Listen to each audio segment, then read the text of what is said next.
The ketogenic diet has been around for a long time. I mean, there have been reports dating back, really to the earlier 1900s of using a sort of ketogenic diet approach to address various health issues. Welcome to the Good Clean Nutrition Podcast, where we speak with credentialed experts about the hottest trending topics in health and nutrition. I'm your host, Mary Purdy, integrative dietitian and nutrition educator, and we're happy to have you join us today.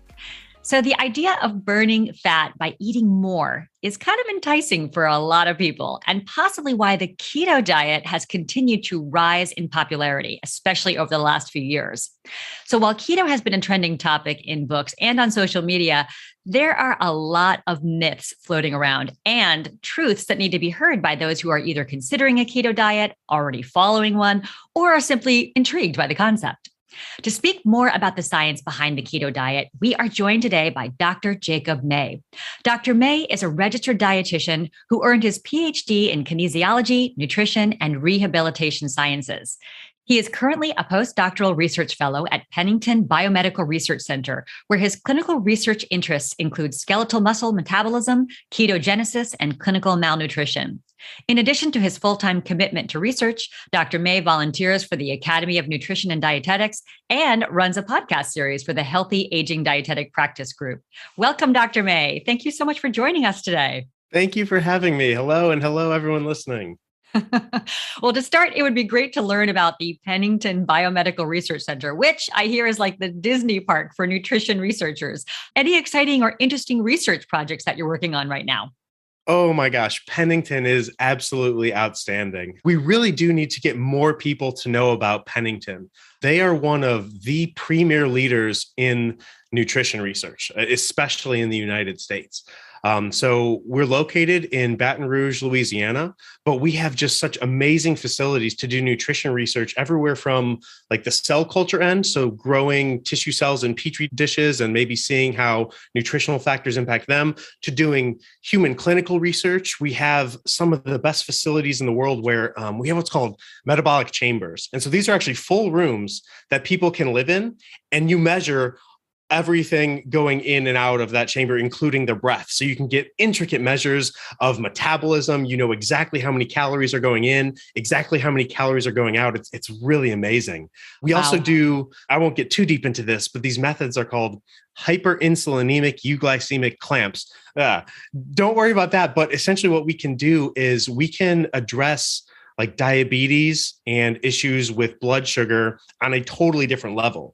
We lay people down in hospital beds and we actually infuse into them sugar and insulin, and we see how their body responds. So you just get a really intricate understanding of that.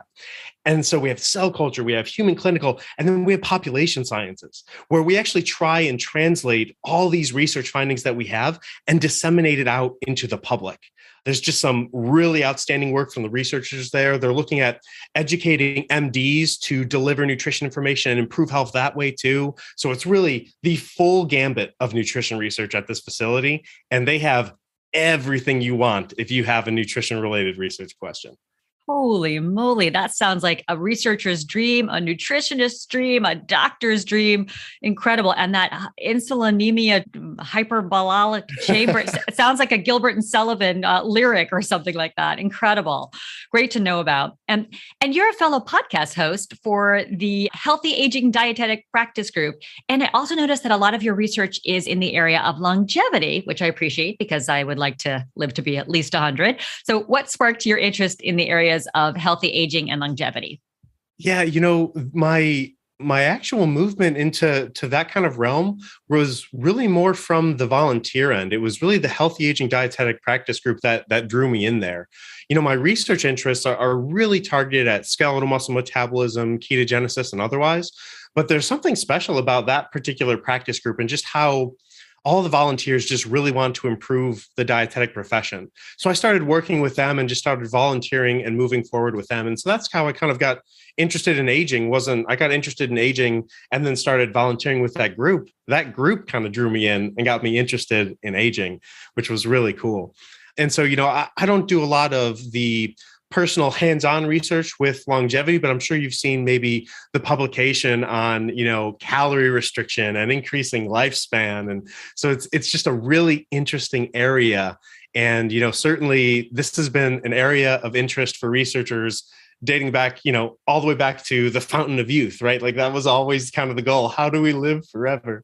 So that's just kind of the overarching interest is, what's going on there. From a more practical perspective, I think with all the advances we have from, medical approaches, nutrition and otherwise, people are living longer. So understanding better ways to improve the quality of life of older individuals is just of growing importance. And so that's something I'm particularly passionate about. Yeah, so much fun to be 98 years old if you're not healthy and living with a sense of vitality. So I appreciate that for sure. And speaking of this longevity, you also presented a webinar as part of Orgain's professional education webinar series titled Calorie Restriction, Longevity, and Muscle Function, Emerging Research and Clinical Considerations, which sounds fascinating. Fountain of Youth embodied right there. Can you share just a couple of top level highlights from that webinar? Yeah. So I'll just maybe give a snippet of what we talked about is calorie restriction is turning out to be one of the only ways that we're seeing we can improve the lifespan of different organisms. And now we've actually done randomized clinical trials at Pennington using calorie restriction as a ways to address parts of the aging process. So aging has all sorts of intrinsic and extrinsic factors. And in humans, the only one that seems to be able to impact those intrinsic aging factors is calorie restriction, So really, really cool stuff. Your body just adapts and kind of changes and slows that aging process, or at least the data really suggests that it does right now. On the counterpoint of that, and this is more towards my interest in muscle, is when you restrict calories, you're inherently going to lose body mass. A lot of that will be fat, but some of that will be muscle. And in older adults, mobility, right? You need your muscles to move around is one of the most important factors to quality of life. So where is that balance between improving the lifespan and slowing aging versus also making sure you have enough strength and mobility? What they're showing so far is that the calorie restriction, although it reduces muscle mass, it may maintain muscle function. So really exciting area for calorie restriction and healthy aging right now. I might need to take a trip to Baton Rouge and get myself into one of those chambers over there. And you can find his full webinar, listeners, available for one CPEU on healthcare.orgain.com or in the show notes for this episode. So, Dr. May, before we dive into the facts and the myths about the ketogenic diet, it would be great if you could just touch on what is the ketogenic diet? What does it entail? And how does it work from a nutritional standpoint? Absolutely. So the ketogenic diet has been around for a long time. I mean, there have been reports dating back, really to the earlier 1900s of using a sort of ketogenic diet approach to address various health issues. And a ketogenic diet is, in its most basic sense, reduction or really minimization of dietary carbohydrates and replacing those calories with dietary fats. And then what this does is this excess of fats and small amount of carbohydrates causes the body to look for different fuel sources. And one of the ways it does that is by elevating ketones. You don't really eat ketones, right? Your body has to make them. So it's really, at its most basic sense, a shift in exogenous input, right? So a shift in your diet coming into your body, low carbs, high fat, and then also a shift in the fuels that your body is using, changing from carbohydrates and fats to ketones and fats internally. And so that's kind of just the basic concept behind it. And what we're finding is that this change has a physiologic impact on the body that may impact other important measures that we're interested in today: weight, metabolic disease, other items. And it's interesting because people have followed this for a variety of different reasons, but it originally, when it was created, was focused on a much, much different component of health. Can you talk a little bit about the roots of the ketogenic diet and then why you think it actually went mainstream? Yeah, I think clinically, really the first major reports were really in epilepsy. So individuals that are struggling with having seizures. And before we had medications for it, the ketogenic diet was used as a potential approach to really reduce the quantity of seizures or the frequency of seizures that people were having. Move forward to today, and you have really just outstanding improvements in pharmacology and the approaches we have to epilepsy now. So it's not really sort of a frontline therapy anymore, but it still is something that is used for people that are not responsive to the medications we have. So there is that, core clinical utilization in that sort of niche disease case scenario. So say more about that, because I know a lot of people follow the keto diet for weight loss, but there are many other specific disease states or medical issues that may be benefited from following a keto diet. Yeah, so it's really interesting. You're right. I think the main draw that people see from it is when it's pushed as a weight loss approach.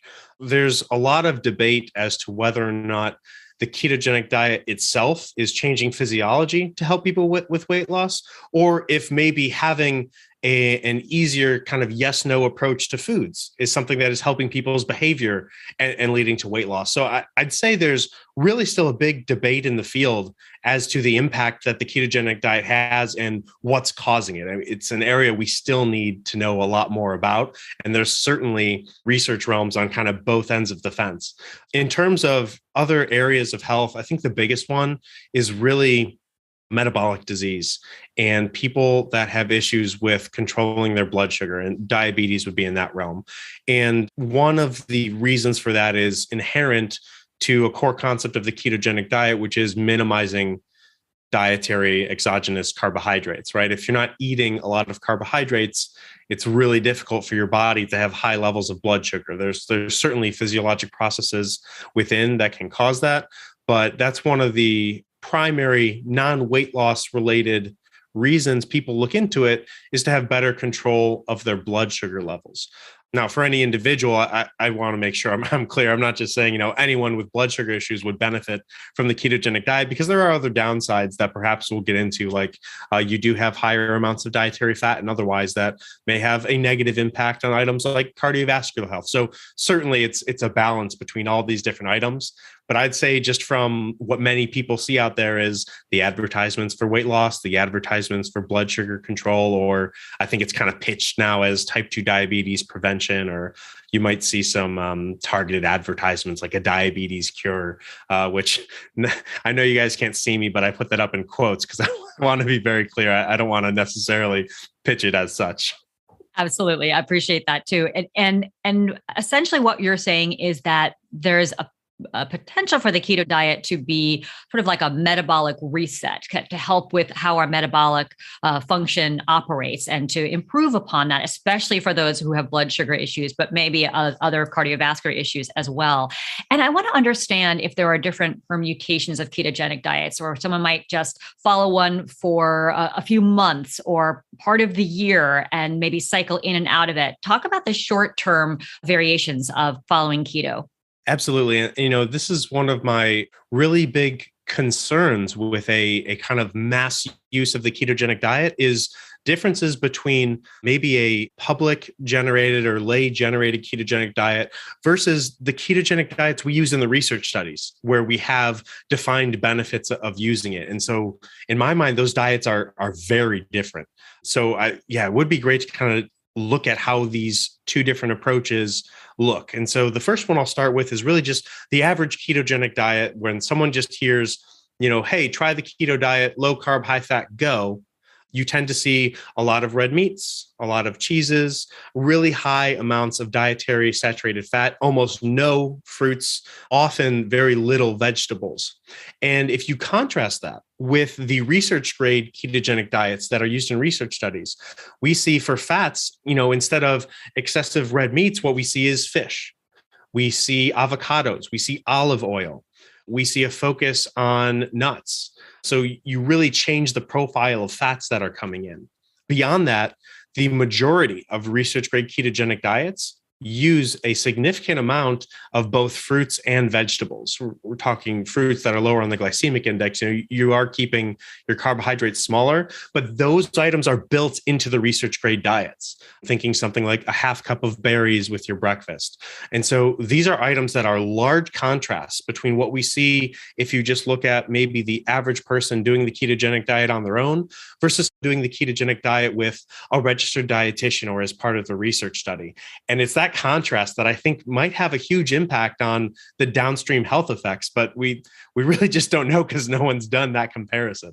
Right. And it's so important to talk about the content of this diet. So I'm really glad you brought that up. And I want to get deeper into this. So I actually want to try and understand the percentages that are out there. I think the basic numbers that we hear on a general basis is around 80% of your calories come from fat, around 10 to 15% come from protein, and around 5 to maybe 10% come from carbohydrates. Is that the typical distribution?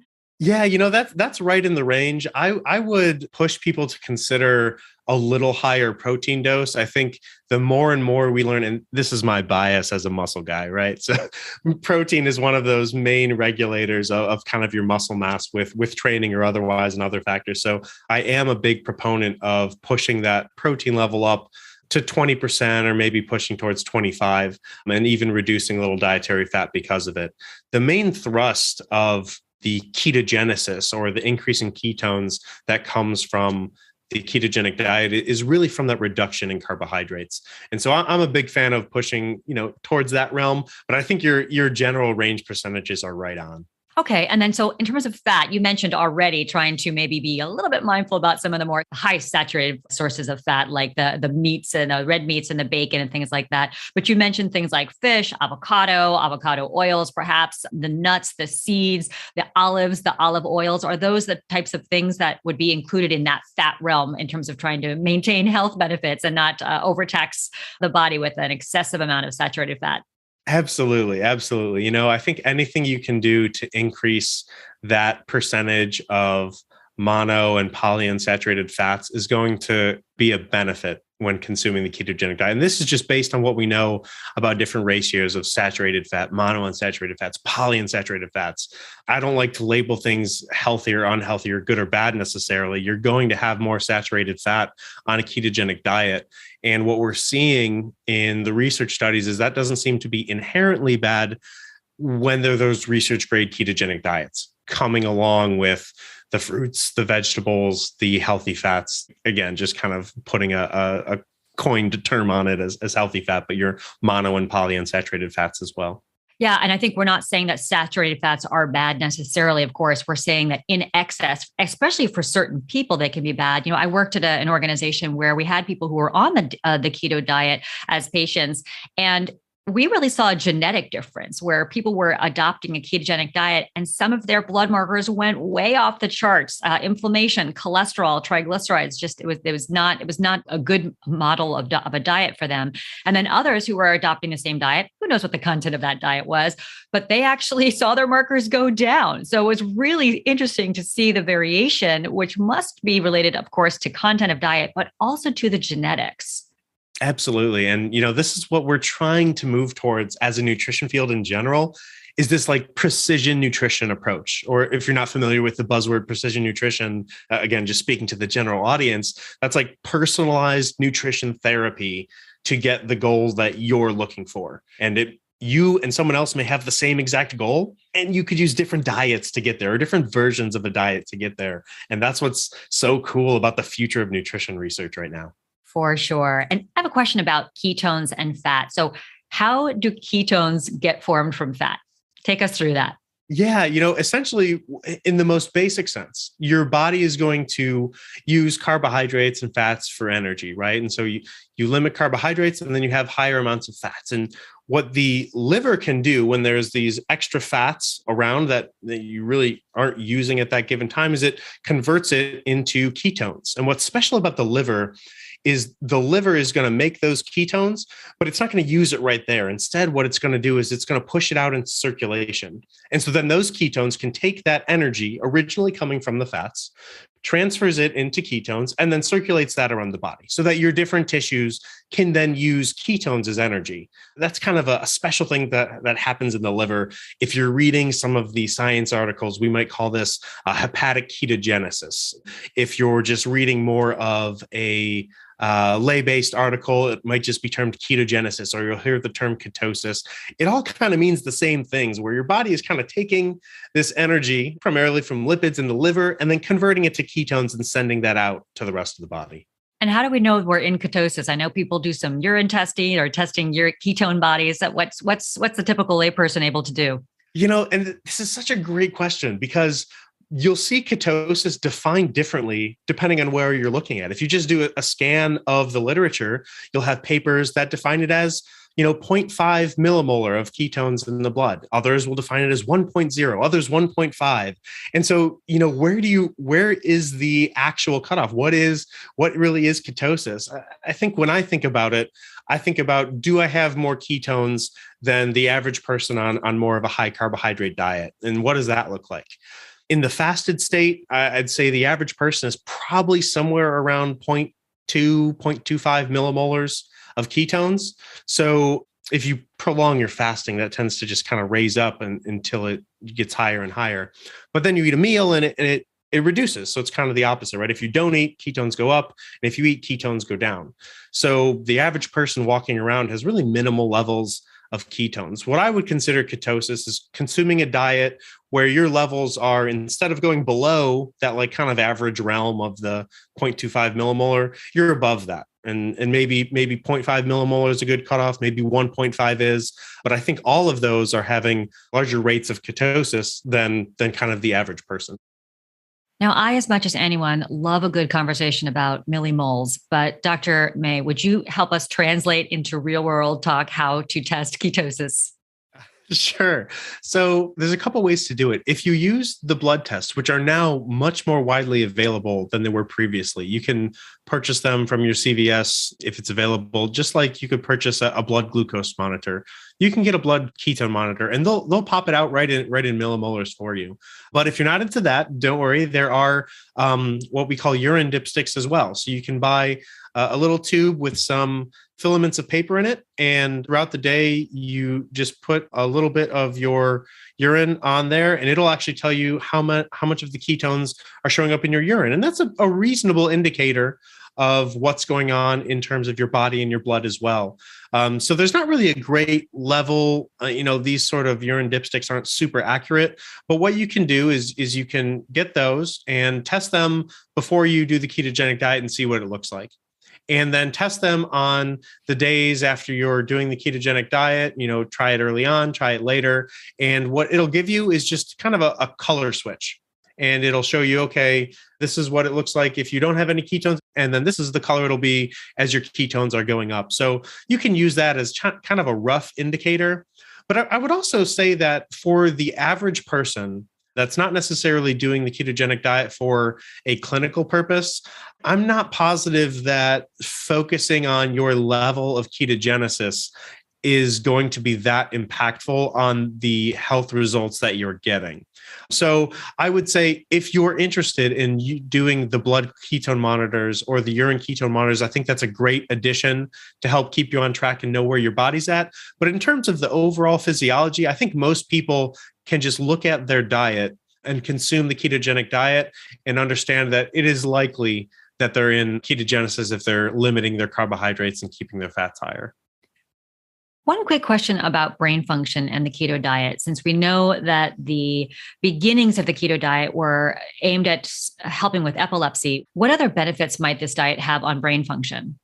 Oh my gosh, it is such an emerging area of research. That's so exciting. From my end, I played collegiate football. And so there's studies looking at the impact of CTE, or boy, I'm going to mess the word up, chronic traumatic encephalopathy.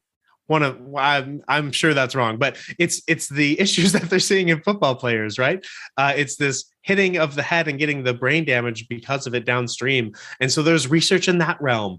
There's research in the realm of Alzheimer's and dementia, or, we call that type 3 diabetes. So you could kind of see that transition there. So boy, I don't know if there's anything concrete just yet, but it is an exciting area of research for sure. Emerging evidence is always fascinating to talk about. What about the keto diet for cancer diagnoses? I know that it can be used for things like glioblastoma. I worked with a patient with the keto diet on that. What are the recommendations around that? And has it been shown to be effective? Man, another great and area where I would call it that emerging research or emerging evidence, because the potential for the ketogenic diet to improve outcomes with cancer therapy or downstream with remission is really interesting. Most of our work right now is really focused on cell culture or animal models. So I do want to be cautious about trying to translate that right to the human realm. But I think that there's a lot of potential out there, and it's certainly something to consider. Another area of caution, though, that I would highly stress to anyone considering the use of the ketogenic diet in the cancer realm is understanding that it's always going to be used in concert with our best pharmacological approaches to cancer treatment. I think sometimes, especially with the ketogenic diet, to me, things get a little scary when you see advertisements on the internet filled with misinformation. And that's a big concern with the ketogenic diet right now, is so much misinformation out there. So I would say, for anyone interested, I would say it's an emerging area of research. It's quite interesting. I'd imagine there are some people that would benefit from it, but it's always going to come from a realm of working within the medical profession. Okay, so we've covered fat. I want to get to carbohydrates, because as dietitians, we are always looking to get more fiber into our patient's diet. We know the benefits, nutritional benefits, health benefits of fiber in the diet. And so how does someone on a 5% of their calories diet, or 5% of their, or 10% of their calories diet coming from carbs, how do they get enough fiber to feed their gut microbiome, to help with cholesterol levels? What do you suggest around that? Yeah. And, that's a great question too. I think, one of the types of fibers that I think is really important are the soluble fibers that you would get in something like oatmeal, which is certainly more of a higher carbohydrate item. So it does get a little more difficult. I mean, certainly your fruits and your vegetables are great.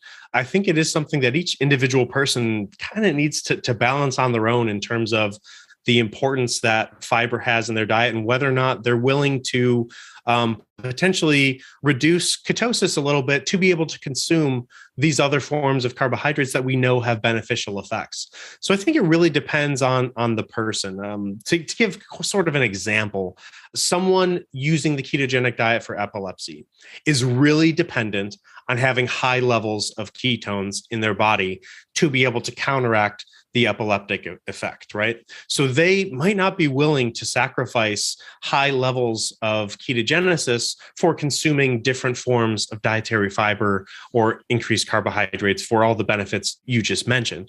Whereas someone consuming the ketogenic diet for weight loss purposes might not be as dependent on the ketogenic diet in terms of higher levels. We don't have great evidence that would suggest like high levels of ketones just lead to weight loss in themselves. So if you reduce that rate of ketogenesis, can you then implement and liberalize the carbohydrate sources in your diet? And so I think that's really important to take from an individual level and say, what am I using the ketogenic diet for? And what parts of it are most important for me and my results? Excellent. So once again, personalized nutrition or precision nutrition is key here.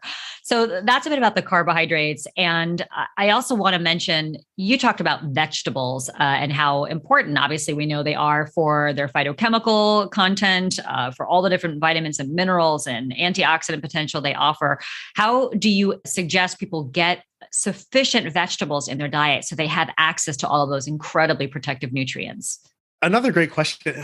I'm so happy you mentioned phytochemicals. So I maybe didn't share this with you all, but I think it's cool. So at Pennington, I was part of what's called a T32 training program. It's a federally funded grant to train individuals that are younger in their research career like myself. And what program that was Botanical Approaches to Combat Metabolic Syndrome.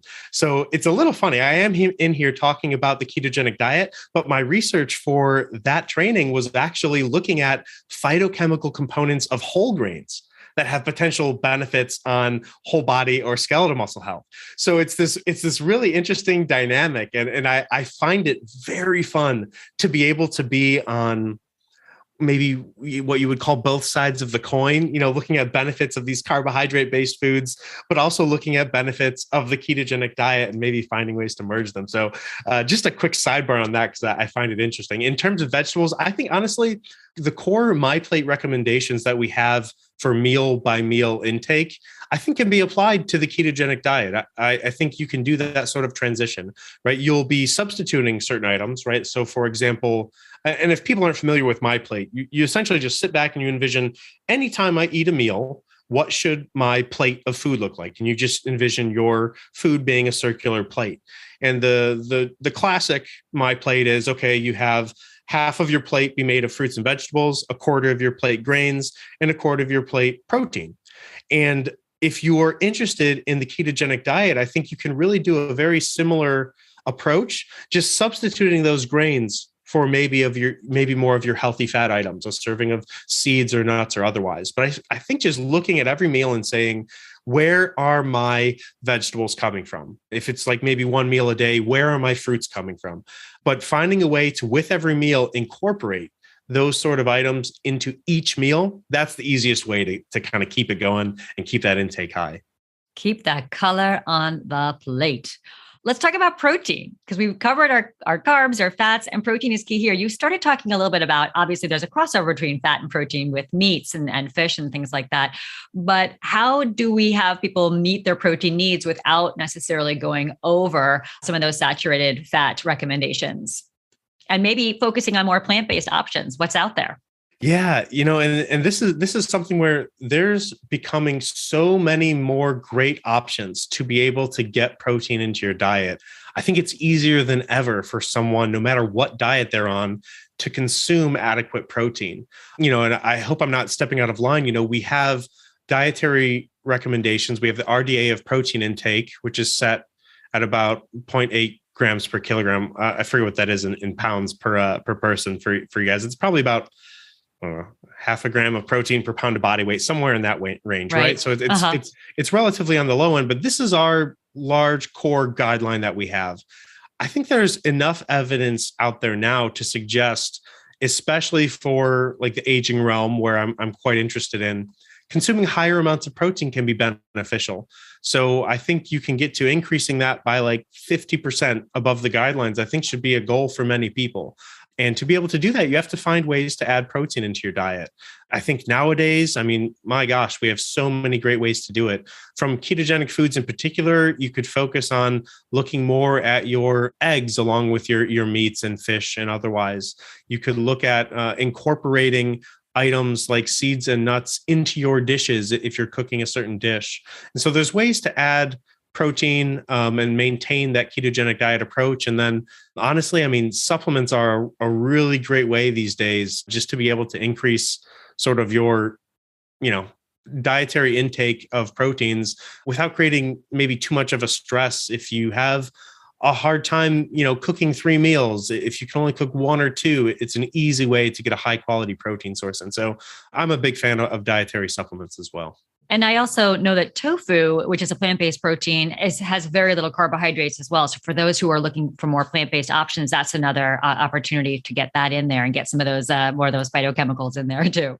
And you mentioned supplements. What do you think about some of the keto protein powders that are out there? And I have to say, I've been seeing some cricket protein powders out there as well. So curious about your thoughts about those and the collagen protein powders too. Yeah, there's so many different sources now. I think really, to me, what's more important is looking at supplement safety. I think you can find a lot of really similar products from a variety of areas, but focusing on companies you trust and brands you trust to know that the supplement is safe because they're not regulated, right? Like that's the concern, is that a lot of dietary supplements aren't. And so when you have these companies that are very trustworthy, like Orgain, when you have products that are used even on a clinical scale, having something like that behind the supplement you're using, to me, is more important than focusing on different minutiae within any particular supplement.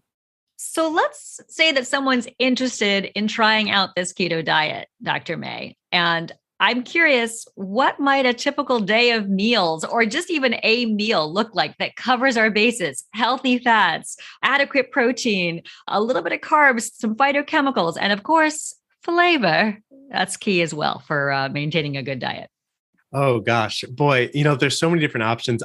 I'm a big fan of watching like celebrity chef cooking. I would recommend people look into different recipes that are up there and tweak them just a bit to transform them into ketogenic diet approaches, because you're right, flavor plays such a huge role in our diet and really maintaining a diet for a long period of time. You have to enjoy what you're eating. But yeah, it's a transformation of If we go with breakfast, something from a grain-based breakfast, which is very common, whether it's toast or cereals or otherwise, and transitioning that over to something like an omelet. And you can mix your spinach and other items in there. I'm a big fan of mushrooms, so I always like to throw those in there. You can mix those items in. It's maybe having some Greek yogurt with a half cup of berries mixed in, and getting your protein and your fats from the dairy. You can focus on maybe having not non-fat dairy, which is really quite common nowadays. You can focus more towards those, 2% or full fat dairy products. That's just kind of a simple transition to make from sort of a high carbohydrate meal to a lower carbohydrate, higher fat meal. Thank you. And anytime mushrooms are involved, I'm coming over for breakfast for sure. And what about side effects? Anything that people should be mindful of? I know that interesting smelling breath is one of the things that might happen for certain individuals. Yeah, so ketones in the breath will do that. It's funny you mentioned the breath. So one of the other research areas I do is we measure molecules in the exhale breath. We actually just put a publication out where we looked at the molecules in the breath, and we saw that there was a difference in individuals that had malnutrition versus not malnutrition. And, that just plays back to, I think there's new areas of nutrition research, and the breath is really interesting to me. But ketones will do that. So one of the ketones is acetone, and it's a really volatile compound. We can measure it in the breath, but it's present in really small levels in the body because it's so volatile. So it'll come out and you could breathe it. And that is a scent that you could have. It's a little fruity, but that is something that could happen. Whether many people consider that necessarily a side effect, I don't know. Grab your mints, grab your chewing gum, you might be okay. But on the other end, there are more serious items, right? You have risks of hypoglycemia or low blood sugar. And this is a particular concern for individuals that have issues with their blood sugar and are on medications for that. And so certainly I would highly recommend anyone discuss with their physician, or I'm a big fan of dietitians, right? Being one, I know Mary, you are as well, consulting with the dietitian to be able to implement a sort of good ketogenic diet approach in the safest manner possible. For the average person, is it a concern? Not likely. Some people report what they call the keto flu, or just feelings of a little bit of illness when your body is transitioning from utilizing carbohydrates to utilizing ketones. And I believe some of that is whittled down to maybe salt imbalances, but that's a little beyond my purview. But, those are kind of the main, what I would call side effects that are out there. Most mild, some moderate with the keto flu. And then the concerning ones are really for individuals that have more medical specific needs. So it's good to know that the keto diet is not appropriate for every single person out there, no matter what your metabolic issues are, and that it's really key to work with a practitioner to help you make sure that it's appropriate for your condition.